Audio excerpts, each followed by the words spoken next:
निष्ठावंत भाजप कार्यकर्ता त्यावर झालेल्या अन्यायाची जाहीर वाच्यता करताना डोळ्यातून अश्रू आणि यातून पक्षाविरोधात पुकारलेले बंड यामुळे प्रभाग क्रमांक 5 मधील उमेदवार राजू आलोरे यांना या प्रभागातून मिळणाऱ्या सहानुभूतीत वाढ होताना दिसत आहे। परिणामी भाजपाकडूनही विजयश्री प्राप्त करण्याकामी जय्यत तयारी केली जात आहे।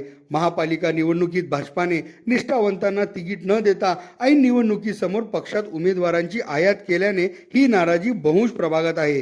प्रदेश अध्यक्ष रवींद्र चव्हाण यांनी बंडखोरी करणाऱ्या उमेदवारांना माघार घेण्याचा सल्ला दिला होता, परंतु यासी न जुमानता आपली उमेदवारी कायम ठेवणारे राजू आलोरे यांचे पॅनल या प्रभागात भाजपाचे कमळ फुलण्याकामी मोठा अडथळा ठरणार असल्याचे मानले जात असून आजही आपणच भाजपाचे आहोत आणि खरे हक्कदार आहोत हेही आलोरे यांच्याकडून सांगण्यात येत आहे।